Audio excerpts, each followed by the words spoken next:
Cauliflower வச்சு gravy பண்ணியிருப்போம், பக்கோடா பண்ணியிருப்போம். இன்னைக்கு நம்ம காலிஃப்ளவர் பரோட்டா பண்ண போகிறோம். கோதுமை மாவில் பண்ண போகிறேன். தேவையான அளவு கோதுமை மாவு, சால்ட்டு, நல்ல சப்பாத்தி மாவு அளவுக்கு டைட்டாக பிணைஞ்சி வச்சுக்கலாம். ஒரு 1/2 hour ஊறிட்டு இப்போ உள்ளே வைக்கிற ஸ்டஃபிங் ரெடி பண்ணிக்கலாம். காலிஃப்ளவரை இந்த மாதிரி கட் பண்ணி சுடுதண்ணியில் போட்டு ஒரு 5 to 7 minutesக்கு நல்லா கொதிக்க வச்சுக்கலாம். அதுக்கப்புறமா நம்ம காய் சீக்கிர கட்டையில் இந்த மாதிரி துருவி எடுத்துக்கணும்.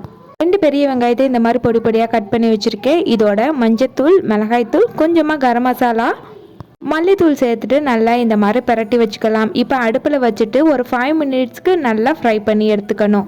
இந்த மாதிரி ரெடி ஆனதுக்கப்புறமா கொத்தமல்லி தூவி ஆஃப் பண்ணிக்கலாம். இப்போ நம்ம ரெடி பண்ணி வச்சுருக்க கோதுமை மாவில் ஸ்டஃபிங்கை உள்ளே வச்சு இந்த மாதிரி ரோல் ஷேப்புக்குள்ளே உருட்டி வச்சுக்கணும். சப்பாத்தி கட்டையில் கொஞ்சமாக மாவு போட்டுட்டு மெல்லிசா இந்த மாதிரி தேய்ச்சி எடுத்துக்கலாம். இப்போ தோசைக்கல்ல ஹீட் பண்ணி 2 சைடுமே நல்லா டோஸ்ட் பண்ணி எடுத்தோம்னா சூப்பரான காலிஃப்ளவர் பரோட்டா ரெடி.